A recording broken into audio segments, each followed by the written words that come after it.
cut to 13 points at the very top, and you can see there Arsenal 5 adrift of the top 4. They've also played a game more, which really highlights the importance not just of picking up wins in the Premier League, but also the importance of the Europa League for them as well now.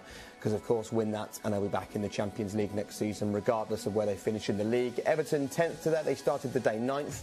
So they drop a position, and it was a painful day all round for the Blues.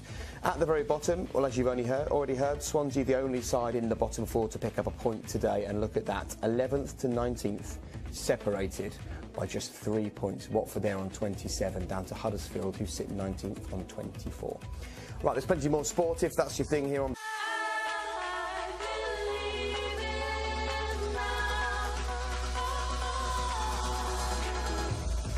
Welcome back to what was a 5-star performance. Cheers, man. Well played. Well done to Aaron Ramsey, well done to all 3 of them. Arsenal fans here had a little glimpse into the future today, didn't they? And it looks good. Well, Mkhitaryan's given him the Man of the Match award there, and he's also given him plenty of opportunities to score goals. And really that's what Ramsey's done. He's cashed in on the extra space that's been created. And I feel that, you know, it's interesting, 3 assists today, only 5 at Manchester United, and already Wenger's getting more from him than Mourinho was able to do. And he's played with expression. There's a real quality on that ball, the way he wraps his foot round it, puts it into an area. Yes, it should be defended better, we know that. But they can only play what's there in front of them. And I felt these two, their relationship is exceptional. It's the movement, again, here. Could have been defended better, but it's well worked out. Arsenal on doing Sam Allardyce, his own game, really, set pieces. No one picking up correctly at the far post. Schoolboy defending, but they were ruthless enough to take advantage. It was a recurring theme for Everton, wasn't it? The defending in the midfield. Yeah, it was. The system was wrong. You know, he tried to change it to a back 3, but the midfield 2 were outnumbered all day long. You know, Arsenal all day just kept getting people to the side of them, behind them. Look at the space on the edge of the box. I mean, if you allow someone of Aaron Ramsey's ability, that time and space, he's making runs into the box today all day long, getting tap-ins. He's also getting shots from the edge of the box. Where is Everton's midfield? As this just gets switched to play, these should be sliding and stopping spaces and stopping passes going through. But look at the 2 midfielders behind Gay and behind Schneiderlin. Ozil comes out, so that allows a Ramsey to interchange and go behind. For 2 people to stop that for 90 minutes at Arsenal, it's virtually impossible. You need 3 people in there, if not 4, here at Arsenal, because that's what the masters are. The masters are getting people behind the midfield, and when they do, this is the problem. They played the wrong system. You know, we talk about it being collective, it's down to the manager as well. Sam Allardyce has picked a platform for the players to go and be embarrassed by Arsenal today. They didn't perform, of course, but the system was wrong. They were better in the second half. A little bit of pride was restored, but Arsenal were well and truly out. I think by changing at half-time, Sam's admitted that he's got it wrong. Because if he believed in the 5, he'd have had to go over his players and he'd have kept it the same. So by changing it straight away after 45 minutes, you're basically accepting that you've got your system wrong. So what was his thinking then, yesterday or a couple of days ago at Finch Farm, when he decided that this was going to be the way to get the best out of this game? What was his intention? I think he tried to pick a team to be compact and narrow and put people with pace in the line-up to cause Arsenal problems on the counter-attack. But you've got to make tackles and win the ball back and have people in the areas of the pitch to do that. The distances... What did he make, 3 tackles in the first half? Unbelievable. The distances were too big, there's too many gaps, there's too many space. And to be honest with you, I think they've been too respectful to Arsenal playing this. So did Sam get it wrong then, or did the players just not do their job? Maybe a bit of both. Right. Maybe a bit of both, but I think with him changing it at half-time, well, he had to change it at half-time because they were getting killed in midfield. They played with 3 at the back earlier in the season, and they didn't look good under Koeman. And they don't look comfortable playing that Mangala. They were better like this in the second half, actually. They were more compact. I thought Davis came on and give them a little bit extra, and they effectively drew the second half, if you want to look at it from that point of view. They made a few tackles. You know, I think the Evertonians watching it would have been disappointed, to say the least, that they weren't up for the fight.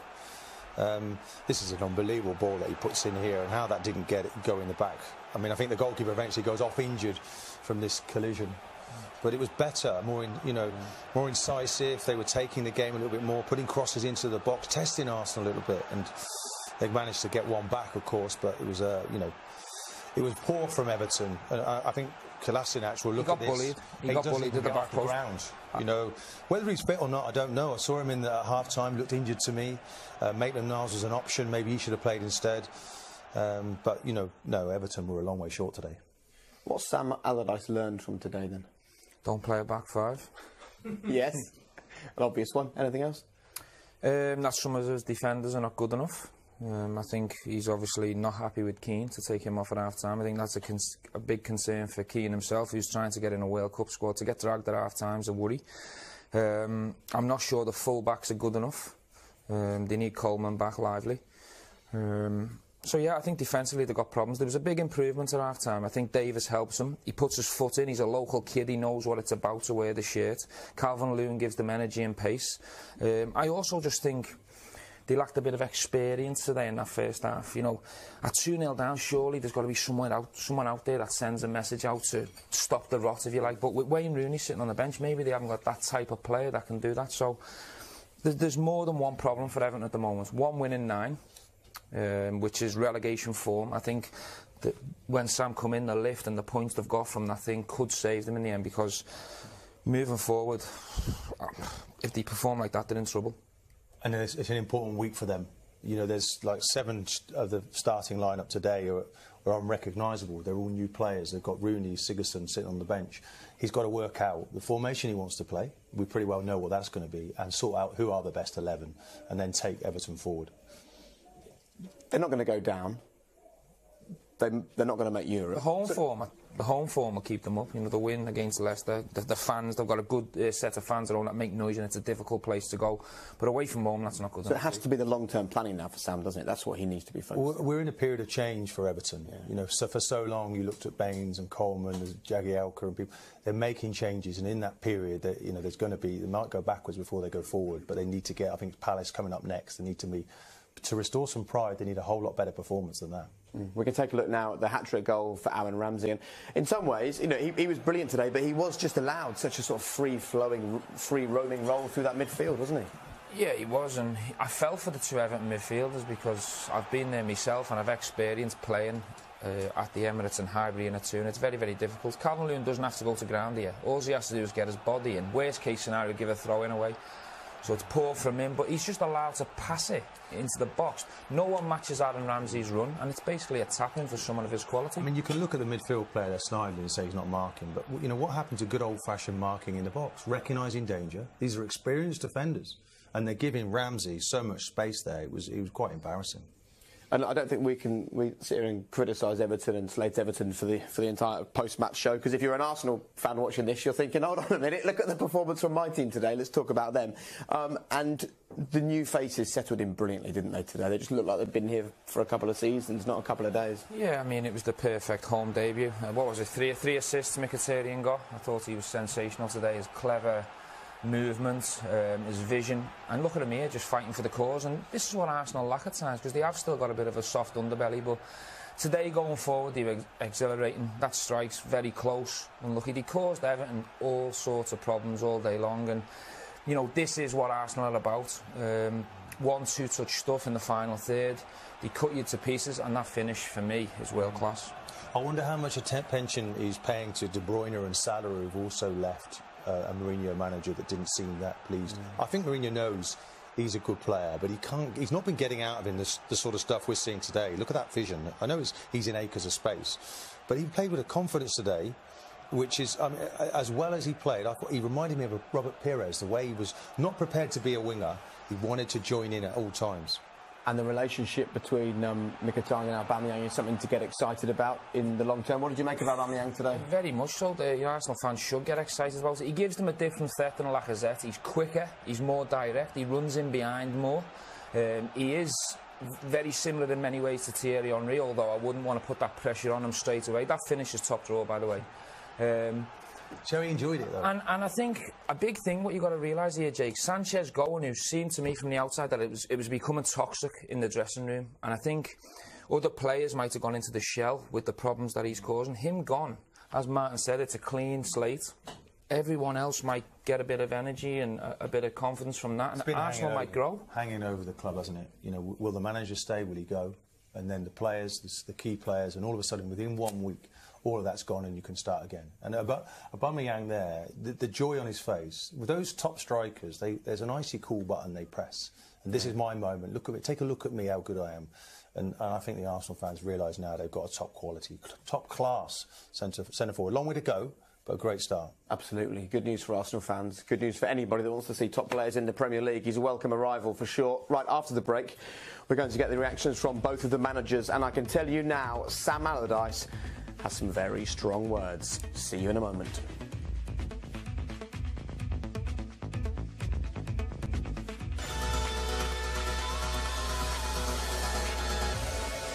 Our performance. Thank you, Sam. Cheers. Well, he sounds angry, embarrassed. He almost sounds exasperated, doesn't he, with his squad?